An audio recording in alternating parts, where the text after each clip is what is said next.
Welcome to another episode of Touring the AFC South. I am your host, Mike Patton, and on this episode 315, it goes down in Duval. And my guest actually has a front row seat to the Jacksonville Jaguars and all the things that are going on down there. He is the co-host of the Duval Dive. That would be Mr. Kyle Nash. What's going on, man?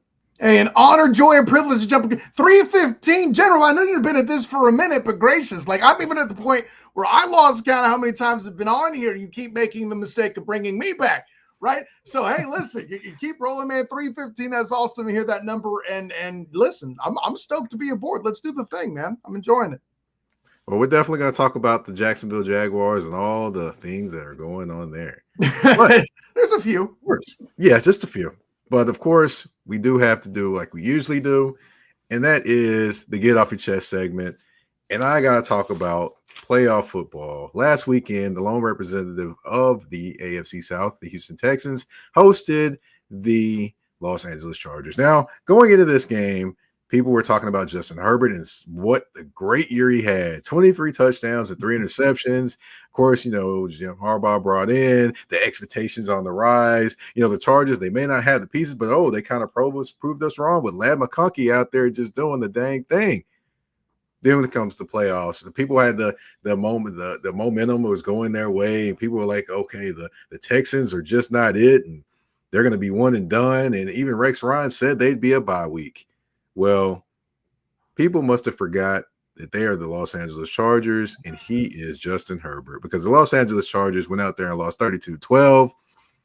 And on a 3rd and 19 is when the whole play turned, when C.J. Stroud drops the ball, fumble, picks it up, scrambles out to his right, and throws a pass down the field to Hutchinson. And, of course, the Texans take it from there and just steamroll the Chargers the rest of the game. Now, of course, I talked about the Chargers, but, I got to kind of zoom in to talk about Justin Herbert. Now, Justin Herbert in this game, now just give you a little bit of the snapshot. I told you about the 23 touchdowns, 3 interceptions. He also had a 66% completion percentage this year. This game, 14-32, 242 yards, 1 touchdown, 4 interceptions. Now, I'll say this. One of the interceptions, it hit his receiver in the wrong place, his hands. Yes, of course. But the other ones, inexcusable. I mean, you're a very, very talented quarterback that a lot of people do make excuses for. And you get in the time when the spotlight is on you and you don't get it done. I mean, you throw this with the collapse in Jacksonville. The last time they were in the playoffs, they were up 27-0. And they end up losing the entire lead. The offense of the Chargers does nothing the rest of the way. So total for his playoff career, he has 2 touchdowns, 4 interceptions. And it seems like in the big moments, he just does not show up. It's kind of like he's following in the ways of Mr. Phillip Rivers and not showing up in the big moments when it comes to playoff time. So I've got to question the people that are his apologists, and I've got to question Justin Herbert. Does he have it when it comes to playoff and crunch time? Right now, he does not have it at all. Kyle, do you have any thoughts? No, man. Hey, that's a great take. And like I said, you cited the game in question regarding, the playoff loss and stuff. For all the trash that people talk on Trevor Lawrence and all the defense we've got to do of him on the Duval Dive, you can at least say that Trevor has a playoff win. I think what Justin Herbert's starting to do early in his playoff career is the perfect personification of what had happened was. So, you got to get that monkey off your back. And he wouldn't be the first quarterback to have to endure that, right? There's the Peyton Mannings of the world. Lamar Demetrius Jackson even still is dealing with his critics. I think a lot of why Herbert goes quiet is because he's out on the West Coast. But I think here at this point, and I know he lost weapons early in the season because, his 2 top receivers were moved. Ladd McConkey may not be the answer with only Quentin Johnston there. I get all of that. That's sure. But it's time to step up in the postseason, because if you have Harbaugh, he's going to get you there. You have to do it from there. I like that you brought up Phillip Rivers.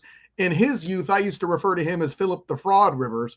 I may have to come up with a name with Justin Herbert at this point, Well, I will say this, I'm going to leave that up to Bomani Jones, because Bomani Jones is looking for a name for him currently right now too. So I'm gonna leave that to him. But yeah, it's just just no, Herbert ain't it. He ain't it. But you mentioned the Jacksonville Jaguars, and right now between them and the Tennessee Titans, they're both are not it in the AFC South. So it just a lot of people thought, the Jags team, maybe they could compete with the Houston Texans for this division, but ended up 4-13, not necessarily where everyone thought they would be. But going into the season, can you talk about the expectation or just the kind of energy that was going around this team as to why some thought they might compete? Well, and see, here's what was odd is they had the year before that, even like heading into 23, and that being the disappointment it was, and Calvin Ridley and all that going the way it did. So the place was, okay, listen, we don't have any extra fake hype. We should be fine. We brought in Mitch Morse from Buffalo. The offensive line's better because, Luke Fortner was the only problem on the offensive line. More on that later. So with all that in mind, I think what was happening, and I think, listen, I'm not saying something that is uniquely my take. I have this point of view. I mentioned, obviously my co-host Travis had this point of view. Our buddy T. Wiggs at Locked On Jaguars said this very same thing, except louder than I did. Heck, I might have even saw Jamal St. Cyr and Demetrius Harvey both kind of say this same thing, is like, we kind of forgot that the offensive line was struggling throughout camp. Or it's not like we forgot it, we just didn't put enough weight on it. And then when rubber hit road and things started happening, you saw it from week one, that very moment against the Dolphins, that interior offensive line still needed more work. Brandon Scherf was an issue. Ezra Cleveland, he grades out pretty good, but and I know, by the way, before anybody comes here and says, well, Brandon Scherf didn't allow a sack. First of all, get me the numbers on the hurries. And second, there's a good reason why twice against the Houston Texans you couldn't convert 3rd and 4th and short, is because the guy you got rid of in Falaransu Fatukasi owned you. So that it boils down to kind of the offensive line woes being corrected the way that they were. And I hate to be the guy that go to injuries, but injuries showed up with a vengeance on this team, right? They started the Packer game the way they did, with BTJ getting his own, Christian Kirk being relatively healthy and all that going the right direction. Then all of a sudden, Evan Ingram, we mentioned Christian Kirk, he's gone. Gabe Davis gets hurt early. At one point in that Packer game, they're going down the field with Parker Washington and BTJ. That is it at receiver. And then they have Brenton Strange and I forget the other tight end's name. Ingram may not have been hurt quite yet, so it might have been the two of them. But the point was, you had 2 wide receivers on the roster basically on that game. And the defense did what it did too, by the way, and led another team back late in the 4th quarter. I forget the stat precisely, but I saw something out there where if teams with 1-score games got flipped, the outcome, obviously, of the NFL would dramatically change, most dramatically for the Jacksonville Jaguars. They're a 12-win team, I believe, if all their 1-score games flip. It's nutty. So, but hey, this ain't horseshoes and hand grenades, and we don't do moral victories in the NFL. You got to win the dang games. I don't care if Dearness Johnson does an illegal shift or anything like that. So, it's a tough thing when 3 of your 4 wins are divisional. Okay, there you go. Yeah, definitely. What disappointed you most about this Jaguars team this year? I think you mentioned the offensive line, but I'm pretty sure there was either one person or one position that disappointed you more this year. Well, I mean, you have some interesting hints there. But for me, Brandon Scherf and Mitch Morse you could make the case for them, absolutely. But I'm going to have to go with, listen, we're 49er guys here on this show. I was excited for Arik Armstead, and to see him use the way he was. Now, granted, the signs were there with Ryan Nielsen, his first year in Jacksonville as defensive coordinator, for rotating players out and stuff.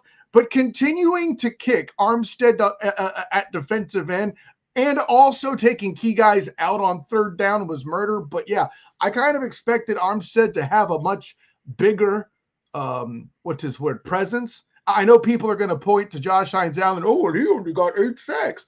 that dude led the team in hurries on the regular. I felt like he did his job. But when you're getting paid like that, people are looking for sacks. I get it. Trayvon Walker did his job. For all the haters dealing with him, oh, maybe he wasn't so bad after all. They're starting to get that to come around, But for me, it would be kind of a toss-up between Mitch Morse and Eric Armstead as to a particular player that's the most disappointing. All right. Yeah. I would say that Eric Armstead, and then the interesting comment about him playing wherever he got kicked back down inside this year. I'm like, okay. I mean, that's all I got to say about this. Okay. Yeah. It's really, I mean, that was the conversation the whole time. Bruh, in camp, you were listed as a DE. I was still writing for Jaguars and on SI at that point. I look over to my guy, John Shipley. I'm like, hey, why is he listed as an end? Just write him in as a tackle. Nope, they were kicking him out, son. And the scuttlebutt out there was that he asked for it in his contract, and then later he's making that statement you're talking about. Somebody somewhere is fibbing. We just don't know who. Okay, that's what I'll say. That's right. And of course, I got to ask. Doug Pederson is gone from this team. So, do you think they held on too long to him? Do you think they could have fired him earlier, or do you think they fired him right on time?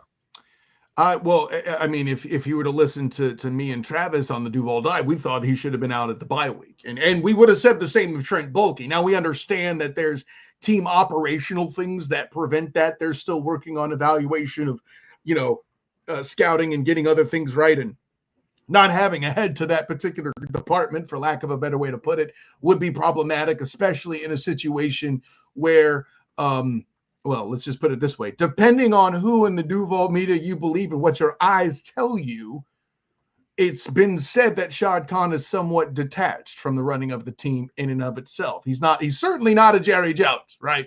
So if that element is in play, removing Trent Baalke may actually be somewhat crippling to the day-to-day operation. And if you believe any of the other scuttlebutt that has been out there, I think it was Jason Cole who said something about it on 1010XL. Shout to those guys for sure. There's a lot of backbiting and stuff in the building, and a lot of that's being associated with Trent Baalke. It would fit that he makes himself as indispensable as possible for the very reason I say, to self-perpetuate, right? This is a guy who is who's going to be around for the 6th hiring of a coach, and he only has one with a winning record. Of course, we refer to Jim Harbaugh and his stint in San Francisco, right? So beyond that, you have such gems and hiring selections as Jim Tonsula and Chip Kelly, and of course, being mired in Urban's coaching for a year there in Jacksonville. Yeah, some real stellar stuff. And Doug is one of his better hires with back-to-back 9-win seasons, then finishing 4 and 13 here. So that's the second best hiring he's had, Mike. That should tell you everything you need to know here, right? Yeah, he's going to be able to hire his third coach. The only other guys be able to hire his third coach that I most recently that I know of, that would be the gentleman with the Houston Texans. Well, you got it right the third time. That's all I can say. But that's what Jacksonville fans can definitely hope for. But we're going to dig more into Doug Pederson and his firing and what went wrong for him in Jacksonville this season that ultimately led to his firing. This and more when we come back on Touring the AFC South. EBO Beard Butter and EBO Beard Wash are two of the best beard grooming products for men worldwide. They help promote growth, keep your beard moisturized and soft, and enhance your overall upkeep of your facial hair. And with the new promo code MPAFC10, you can get 10% off of these products. Just go to www.etsy.com/shop/EBO Beard Butter. Again, that's www.etsy.com/shop/EBO Beard Butter. And again, the promo code MPAFC10. Again, MPAFC10, where you can get 10% off any products except for beard boxes. So treat your beard better today by going to get the EBO Beard Butter and EBO Beard Wash.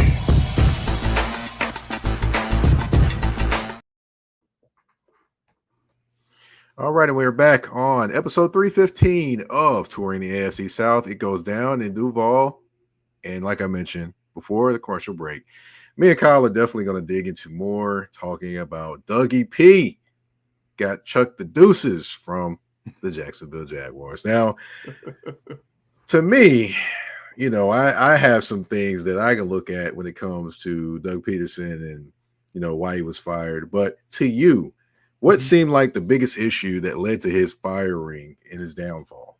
Yeah, I mean, for me, it was more about I think just I hate the term loses the locker room because it kind of implies that dudes were disrespecting him, and especially in a world where the previous guy in Urban Meyer really lost the locker room. Okay.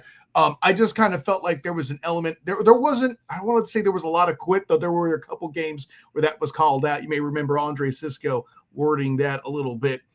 As it happened in one of the London games, I believe, specifically the Bears game, if I remember correctly. But for me, I think it was kind of Doug's not a fiery guy, right? And some guys can lead using that sort of even temperament. But whatever it was that Doug was doing, it didn't really feel like it was working, was a lot of what I was hearing.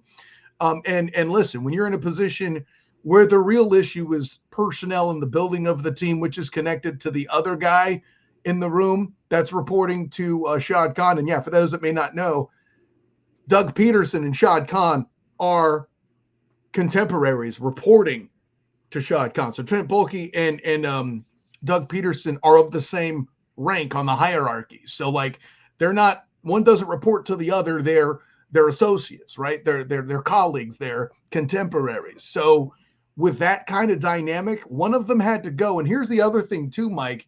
If you heard that, I called you Mike twice, I must be serious. I haven't called you General one time this show.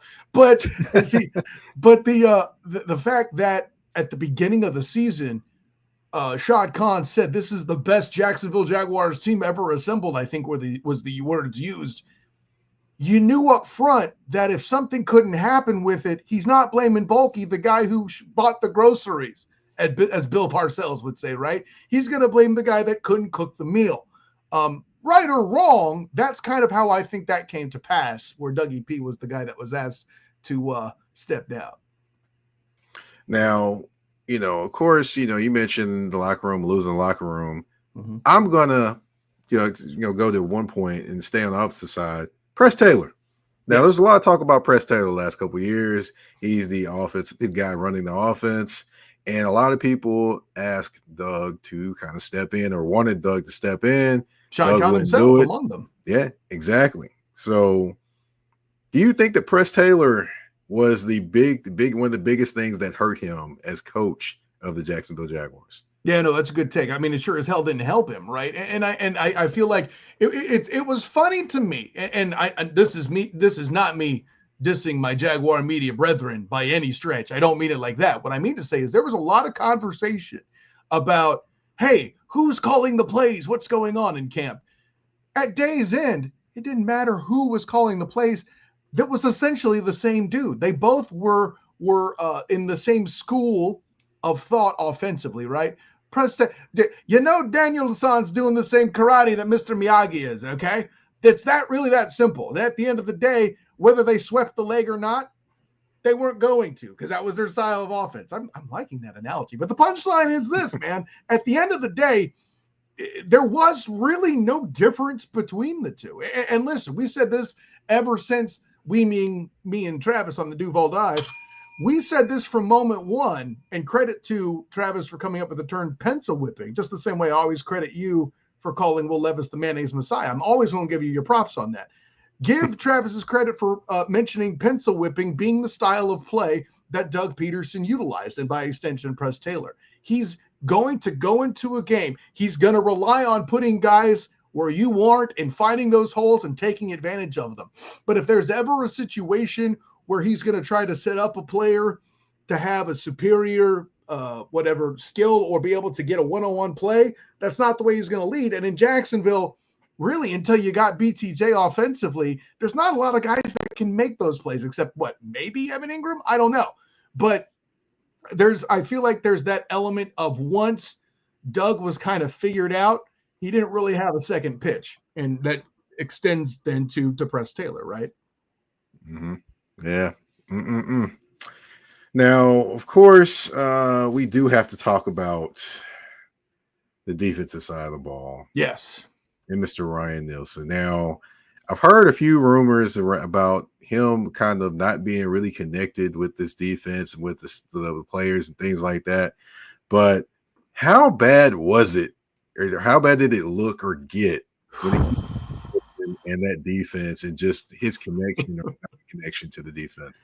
Well, let me put it to you this way, and you and I talked about some of the defensive draftees, on this show on Duval Dive and on just off to the side is just guys talking football. But when he drafted Mason Smith as early, and by he I should say Trent Baalke or the Jaguars drafted Mason Smith as early as they did, then to see Mason Smith be a scratch, a healthy scratch, despite supposedly stepping in, that tells me something weird. And then you're having issues moving Armstead around, and on third down, you don't have Foye Oluokun on the field.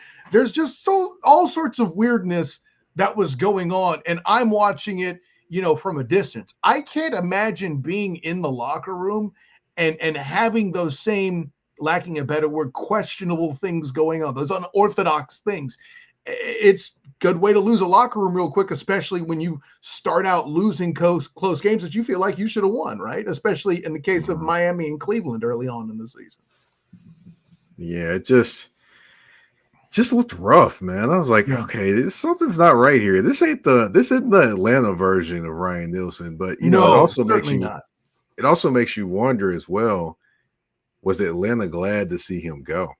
It makes you wonder that as well. So addition by subtraction. You can't throw it out. And I'll say this too real quick, and I'm on record saying this. For what he did, the middle was exposed so often, especially if you got a younger guy in at the defensive tackle spot, you've kicked Armstead outside. Well, they're running the ball. And if the other side's running the ball, they see these matchups, they like these matchups, and they attack it, the game's over, literally. Yeah, it's almost like Darno wasn't playing savage. Cisco was playing very incomplete. Somebody's gonna get that one out there, and then it just really, I don't know what to say about the defense. Defense just looked like they were out there, but they weren't actually out there. But speaking of out there, the Jaguars are out there looking for a new coach, and we're definitely going to talk about that new coach. I'm going to have another question for you too as well when we come back from this commercial break on touring the AFC South. A shift is something that happens and changes the dynamics. And that's what happened when Garrett Logistics was born. After 10 years as a sales pro in the logistics world of sporting goods, John Garrett decided to pivot to the world of freight and start a brokerage. So you're saying to yourself, why trust Garrett Logistics? Well, Garrett Logistics helps shippers improve overall workflow, along with increased on-time pickup and delivery percentages. Last-minute loads, multi-drop pickups, and more are part of the services with Garrett Logistics. They're available Monday through Friday, 7 a.m. to 6 p.m., and Saturday, 8 a.m. to 12 p.m., all times Central Standard Time. So give them a ring at 615-400-8484. That's 615-400-8484, or you can email them at john@garrettlogistics.co or visit their website at garrettlogistics.co. Garrett Logistics, where the motto is, it's not just freight to us, it's your business.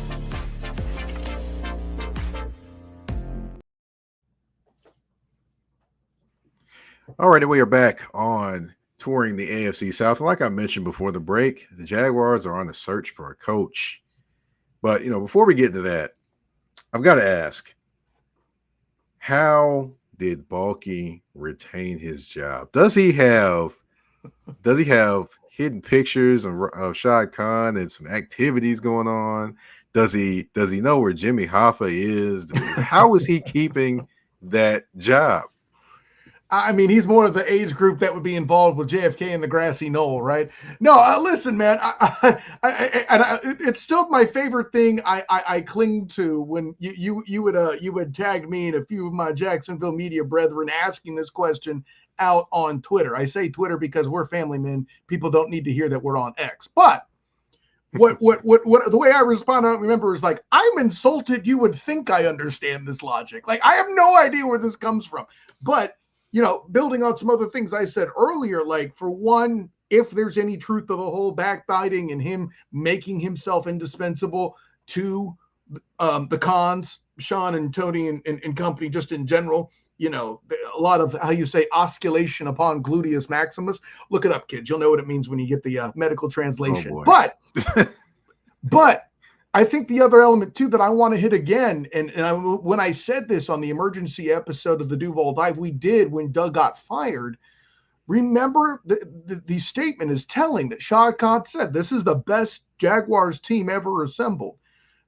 He believes, that's his thought process. It ain't the GM. It is clear by saying that he thinks Trent Baalke did his job. And let's be clear, it's not like every single solitary Trent Baalke pick is bad, okay? Anton Harrison was a hit. BTJ was a hit. What starts to happen and what makes Trent Baalke a mediocre GM compared to his successful compatriots is how much he hits in the lower rounds.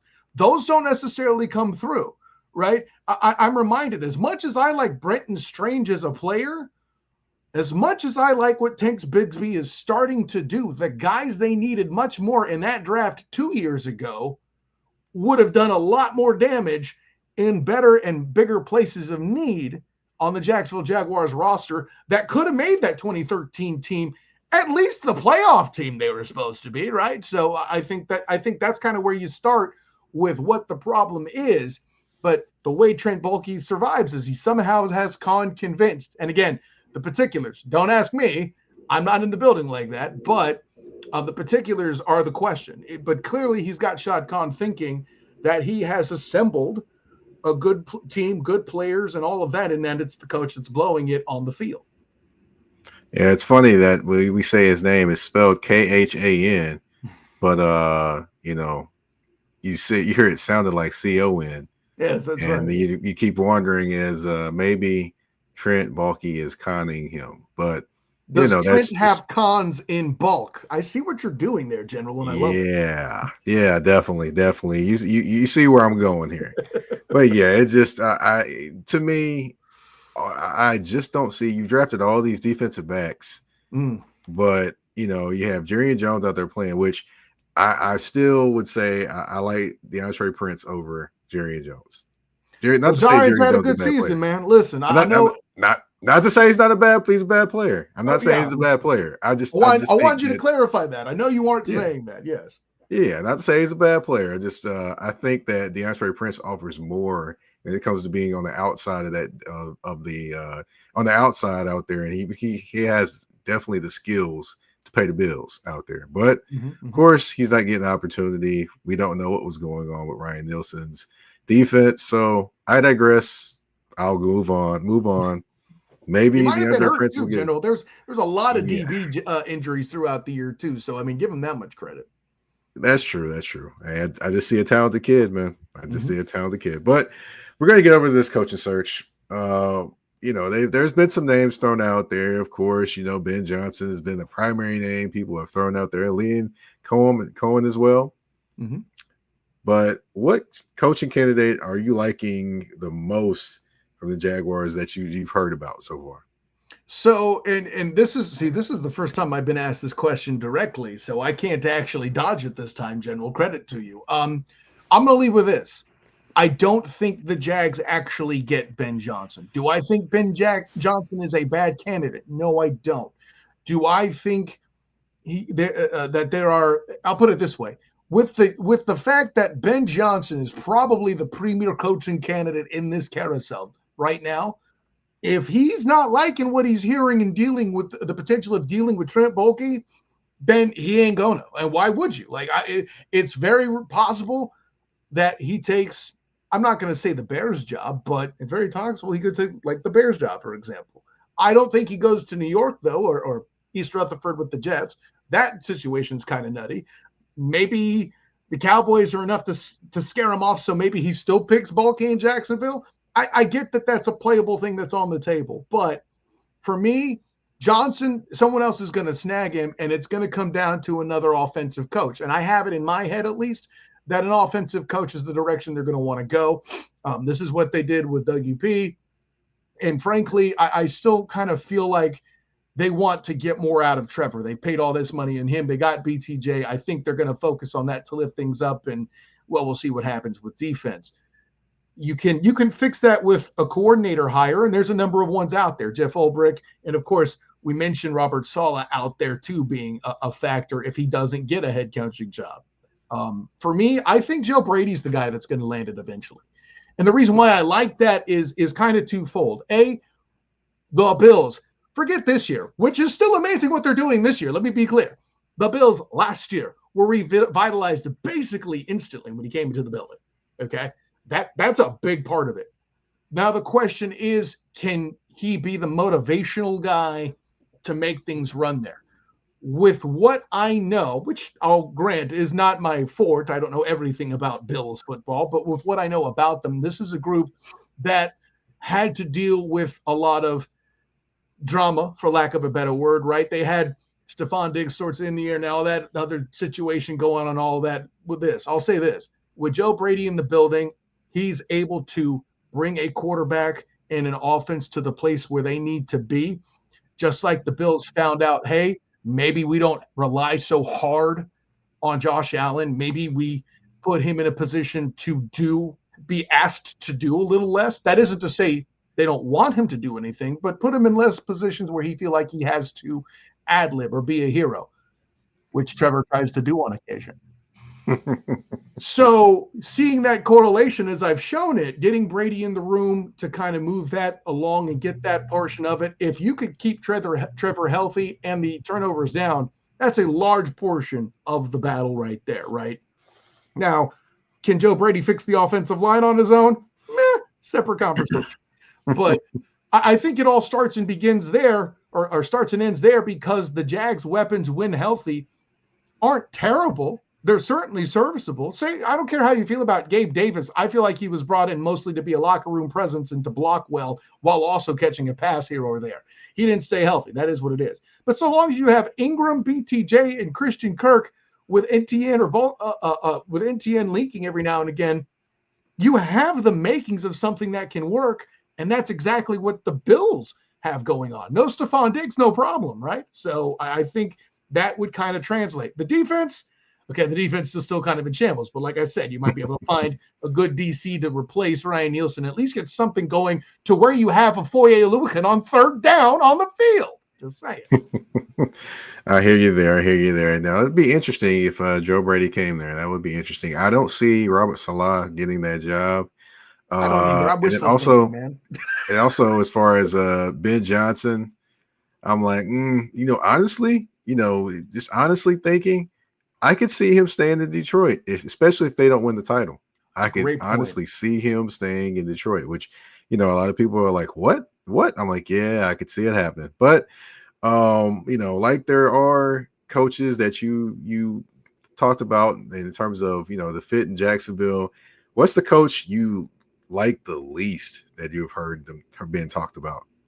Keep Kellen Moore away, man. I've seen when I saw him on the list, I was not a fan. And the reason why I wasn't, I can say what I will about his other stuff. And listen, a point I will parrot, the great T. Wiggs of Locked on Jaguars. We need somebody who's a motivator. You aren't going to just walk in and suddenly be like, I'm Marion Campbell. I bite kneecaps. That's not how it works. You got to bring a good staff with you, right? I have no reason to believe that Kellen Moore's staff would do what needs to be done when brought in, okay? By the way, I saw his work in Dallas. Not a fan. Yeah, I get it. They scored a butt ton of points. There was a lot going on. But you were forcing a quarterback in Dakota Prescott to throw a butt ton with a limited offensive line. That hasn't worked since Mike Martz, okay? And by the way, that Rams offensive line, pretty good, actually. So now, granted, Kellen Moore probably wasn't have plays that ran 5 seconds long, but that's a separate conversation. What I'm getting to is this, Mike. You were trying to attack often with passing and longer and bigger plays with a deteriorated offensive line. This is something that wasn't working with Trevor Lawrence just the past 2 seasons, the back half of 23 and this season, of course, right? So to bring Kellen Moore in my mind, would be doubling down on that which already isn't working. So no, I'm not a fan. Yeah, well, I will say this though. He actually is running the football more. He does have a 2,000-yard rusher under his belt, so got to give him that. But then, but it's also but Saquon. you but you also did have, it is Saquon Barkley. And also, you have one of the best offensive lines, if not the best offensive line in the NFL. So I hear you there. So Yeah. I'll ask you this question, and we'll get off the coaching search and move on to the games from here.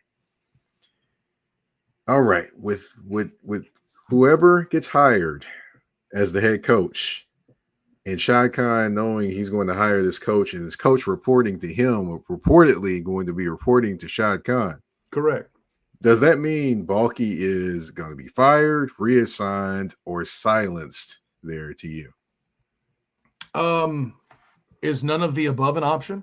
Listen, and by the way, I'm going to be this guy. I haven't. The jury's still out on Baalke, right? We have seen teams in this cycle fire their head coach and then fire their GM. Baalke is not guaranteed to survive. However, do I think Baalke will be silenced if he remains in the building? No. Otherwise, they would have gotten rid of him by now. What I feel like will happen is it'll be just about Baalke continuing to maneuver himself, and if he's successful, as to which of the above things happened, right? So again, somehow or another, Shad Khan's drinking the Kool-Aid. All right. And at day's end, I had this conversation on the Duval Dive, I think just Wednesday. The only thing that stops a guy like this in the corporate world who has entrenched himself and ingratiated himself, right? Entrenched himself in a spot in the organization and has ingratiated himself to ownership is if somehow a bottom line drops. What we as fans keep forgetting, General, is that the ticket booth, the gate dollars don't matter, and the TV revenue is shared. So how does one make the owner see a reduced investment drop, right? And that's really what the challenge is. Unless it's enough of a public thing and another grassroots movement like the clown faces happens again, we may not see movement from Baalke. And for all the people that were in the comments of the Duval Dive and the emergency episode for the Doug Pederson firing I mentioned before, that were claiming they're going to get rid of their season tickets, it's a start. It's not enough. So unless there's some sort of other bigger movement that happens, or somehow or another, this next new coach better ingratiates himself to the organization than Baalke has as an incumbent, nothing else is really going to be different, I don't think. And I think that's kind of the disadvantage to that silo piece. When one guy's down on the field, actually coaching the football game, the product itself, right? The other one's just up there having a Diet Coke with Shad Khan, right? So it's a fascinating thing to behold. There's some Game of Thrones stuff going on here, General. That's what I'm saying, right? So your question is valid, but I have not gotten with J.R.R. Martin to write that part of the book yet. And hey, listen, he writes slow anyway, so. Well, it'll be interesting to watch, George all that goes. I said it wrong. Yeah, I got you. I know what you meant. But hey, it's going to be interesting to watch and see what goes on in Duval with the Jacksonville Jaguars. Boy, oh boy, a lot of things moving and shaking there. But of course, we've reached the end of the show, but not quite the end. There's always a game at the end of the show. It's 5 questions, 2 answers, and 1 choice. Kyle Nash, are you ready?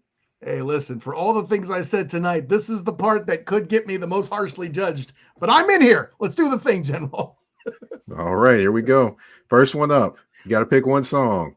Fleetwood Mac, Dreams, or the Eagles, Hotel California? Which song are you taking? Yeah, it's Hotel California all day. No diss to Fleetwood Mac, but like, is Dreams, I mean, obviously a good song, but I associate Hotel California with being out and about at night, which I don't get to do a lot anymore. So bam, there you go. I need that feeling some other way while I'm at work. Well, I'll tell you this. I guess it depends on what kind of mood I'm in, which song I like the most. But right now I would say Dreams. I can't front on that, man. Listen, it's okay. Pepperoni pizza and mushroom pizza are both good. It's okay. Just don't put pineapple on it. Anyways, I hope you didn't have a pizza question. Oh man. No, I didn't. I definitely don't have one. Let's see. Which one do you like more, the pool or the ocean? Oh, see, that's another mood thing, though. I'll tell you, when, and this is going to sound weird. When I'm with the kids, it's the ocean because they can only run so far. They need me around still to help them with that.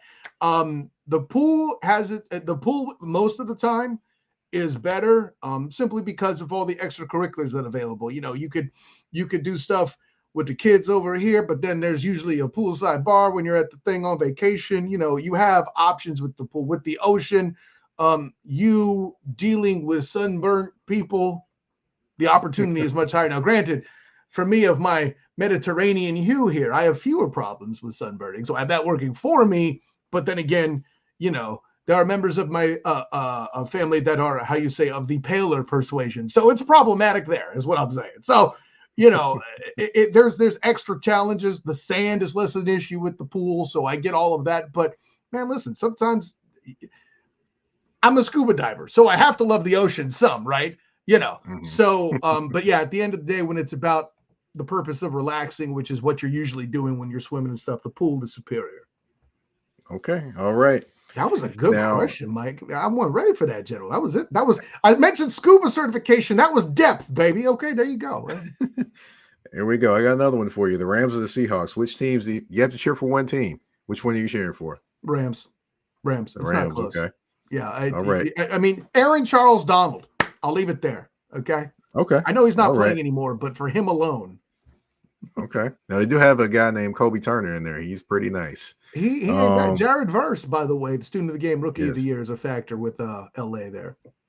Definitely. Now, who's your MVP, Josh Allen or Lamar Jackson? Yes. No. The reason why I answer that question that way is I literally on different days have had different opinions, man. At the end of the day, for me, and this is a slight difference. This is I'll put it this way. I feel like if you pick Josh Allen and Lamar gets robbed, it kind of bounces Lamar taking it from Christian McCaffrey, but because the media are a bunch of cowards that won't pick anything other than a quarterback, we know why Run CMC didn't get it. He's a running back, okay? I think the biggest problem and why it feels like kind of a crime if you don't pick Lamar Demetrius Jackson, which I currently have Josh Allen, because like I said, it could change tomorrow. I know I had to turn in my vote at the end of the regular season, but see, I don't have that burden, right? No, but you know, listen, the joking aside, Lamar Demetrius Jackson's biggest problem is Derrick Henry, right? Theoretically, one would argue they split votes. Think of it with the Rookie of the Year award with Alfred Morris and RG3 back when that was a thing in 2012. You know, it's that concept. Now, I get it. Josh Allen had an easier division. You're right. But I feel like he was also dealing with like more guys getting injured, like Keon Coleman missed time. He had other receivers that missed time. Their tight end, I feel like, missed time. But Josh Allen was always the constant. No one has really questioned Josh Allen's throwing ability and accuracy, except for one particular game against the Houston Texans where he had a concussion and everybody seems to forget about it. If you have Lamar, I'm not mad at you at all. Maybe yesterday or tomorrow I would have picked Lamar Demetrius Jackson, but today on this show here on Touring the AFC South, I have Josh Allen. Okay, all right. I can't reveal mine yet. Yeah, I know you have your very professional and awesome reasons for it. Me, I'm still just a guy there. I'm working. Well, the last one, 1980s music. I've got two guys. You got to pick one. Are you going with Kenny Loggins or are you going with Phil Collins? Oh, buddy. Oh, you felt the pain, didn't you? Both were great in the 80s, man, because Kenny Loggins was on every soundtrack. Phil Collins had every song. Yeah, listen, this is the genesis of throwing me into the danger zone. Ha! No, I punned the hell out of that, General. No, I'm gonna say on I would say overall catalog too, but then like I'm gonna remember, oh yeah, Loggins did that. From the hip, I'm gonna make my college analogy, right? Here you go, right? From the hip. Kenny Loggins is the Big Ten. You got a couple teams at the top that are pretty good, but overall less so. Whereas Phil Phil Collins is more like the SEC, and like there's a lot of good teams and a lot of good songs in the catalog. And, you know, maybe you'll listen to Vanderbilt's music and it'll sound better one season. I'm joking, obviously. They won their bowl game this year. I have to make a comment. But yeah, on that premise that of more consistently good hits, I'm going to go Phil Collins. Man, that's a strong question. I'm going to leave it at that. I don't expect 100% agreement, and rightly so. No, I'm going Phil Collins as well. But that's 5 questions, 2 answers, and 1 choice. You're off the hot seat. Kyle Nash, thank you for coming through the show. If you can, tell everyone where they can find you on social media and what all things you are working on. Listen, General, first off, an honor, joy, and privilege to be on Touring the AFC South again. The only reason I didn't have my Touring the AFC South t-shirt is because I was with my kids and I spilled something on it at the restaurant before I got here. So it's in the wash. It was what it was. I wore it all day today up until that point. At any rate, of course, I am Kyle Nash, the student of the game. You can find me on Twitter, Instagram, Threads, and Blue Sky. I'm one of the cool kids, General. Blue Sky at the SOTG. Find me on Facebook as the student of the game, and check out my writing with the Fans First Sports Network. I cover the Orlando Magic and the Jacksonville Jaguars, which is why I'm here going down in Duval here on the Touring the AFC South show. And then, of course, my work covering the UCF Knights with the Black and Gold Banneret. Of course, I have the podcast association in there with the Night Shift podcast, the Duval Dive as well, which I also do for Fans First Sports Network. And, of course, Stu the Game podcast as well. That is my own personal project. You can find the main podcast for the Duval Dive and the Student of the Game on Wednesday nights here on YouTube. Check out my socials that I mentioned. You'll see it all there too. It's all connected. And if you can, when you're done listening to Touring the AFC South, you go over to the Duval Dive, you like and subscribe that, and watch me and Travis sound smart while also acting a fool. It's a great time anyway. So until next time, thank you again, General. But until then, class dismissed. Yeah, that is the student of the game, Mr. Kyle Nash. And I've got to definitely call myself to the front of the room because it's episode 315, but in the banner on the show, I had 316. I just now noticed that. Oh, boy. Silly me. But, hey, that's what happens when you do your own production sometimes. It happens that way, but, hey, the show must go on. And the show did go on in this episode, 315. It goes down in Duval. Of course, I am your host, Mike Patton. You can find me on the artist formerly known as Twitter. Yes, I don't call it X or anything like that. The only X I recognize is DMX and Malcolm X. That's it. Hey, but I like it. as far as you can find me on the artist formerly known as Twitter at Mike Patton 82. That's MikePatton 82. And you can also find me on Instagram and Threads at that's THA, not THE _general_MP. Blue Sky as well. I'm on there as well. Mike Patton 82. Of course, you can find Touring the AFC South on all listening platforms, whether it be Spotify, Apple Podcasts, iHeartRadio, Amazon Music, you name it, we are there. We're also on the Mike Patton Podcast Network. Check it out on YouTube. Thank you all for tuning in to this episode of Touring the AFC South. We're out. Peace.